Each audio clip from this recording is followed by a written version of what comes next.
Hey guys, how y'all doing? I wanted to drop a video on this alternator job. This is a 2019 Dodge Challenger with a 6.4 engine. The alternator, of course, is it's not working. It's pretty much is dead.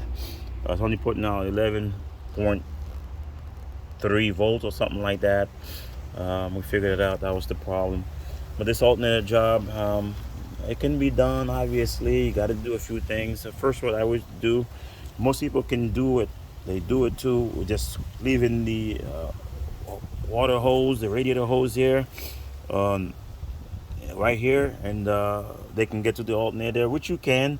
But for me, I like to have my space. It's already working with limited space, so what I like to do is to remove that radiator hose first. You can see how they remove the clamp. This clamp is self-locking, so and if we gotta remove that hose out the way.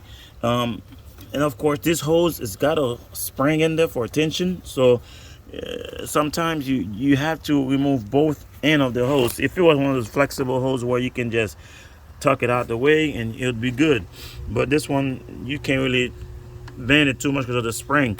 So what we want to do here is on the side here, I don't know if you can see it, there we go, we have to remove that hose clamp right here. But this kind of funny though, this vehicle has two clamps on this hose. I have no idea why. On the radiator side there's one here, you can with a screw you can unscrew that and release, and there's also another clamp right here. I don't know what is going on here, what mess they have going. Sorry about that, but you can't even see it. It's so tight. Let me see here. No, it doesn't work. It doesn't work. Let's see. Yeah, what about here? See that? See that hose right there? I'm sorry, the clamp. There's a secondary clamp right in here. So you got to get those out. But it just kind of baffled me. It would have this stuff on it, and obviously, you want to remove your alternator belt right here, the whole belt. This one is the whole serpentine belt that goes around the entire system, a pulley of things here. It's got to get done. And of course, back in the back alternator here, you have your wire harness, which is here. I already removed the clip. See the little red tab? I already pushed that back. So all I got to do is just unplug that. There you go. That's out of the way.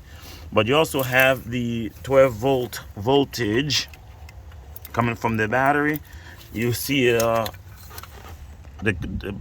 dust cover there, the protector of it, the rubber cover there. So that's got to be removed. But you can do all that once you get the bolts loose. So this is a 15 millimeter. There's three of them.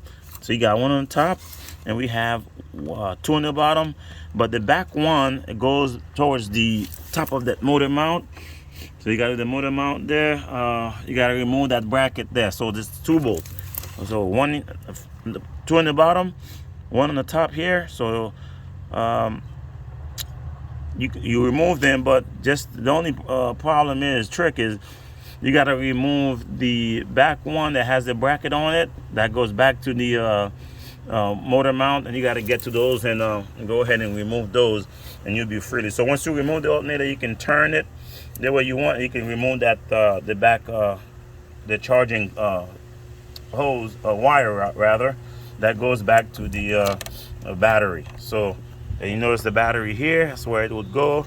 So that stud or that wire followed all the way down, and it end up being here. It goes in the back of the alternator where you see that red dust cover there, that protector from so it doesn't touch anything ground. Then it will cause you a spark, burn some stuff, shutting out some stuff, whatever you name it. But this is how you do that one. So you just get to it. So I already have my tools ready. I got a 15 millimeter there, so it's gonna go right on top of this. Yeah. Sorry, trying to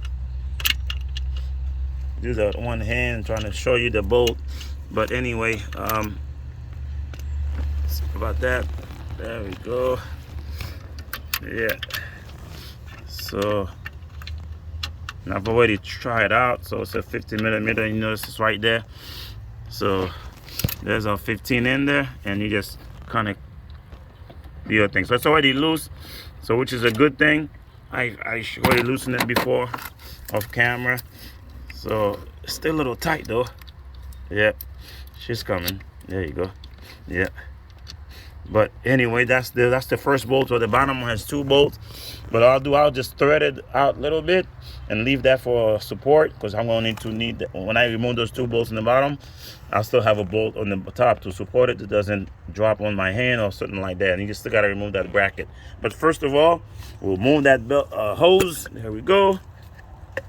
See, that's the look inside the hose there. That's the spring I was talking about, which is a good thing. I like when I see the hoses have that in them. It supports the hoses, doesn't get bent or kinked. But of course, in this case, since it doesn't do any bending, I gotta remove the bolt here. I can focus right on. There we go. See that bolt right there? A little screw. You gotta remove that, and also I don't know why they have 2 clamps on that hose. I have no idea. I have 2 clamps on one end, so that's the radiator end of it. But for now, we're just gonna remove the we need to get our tool right here. We saw to our tensioner, and we can we'll be able to remove the belt. So this is it. I'm not gonna show you everything on the camera, but I don't mean it's pretty much self-explanatory. It's 3 bolts there. You're just working with limited space, so be patient. You'll get them out, and before you know it, you have your new alternator. So it's not too bad. I think you can do this job about 1.5 to 2 hours. All right, depending how everything goes. But yeah, if you like the video, like and subscribe, and tell me if anything I missed, I didn't mention on it.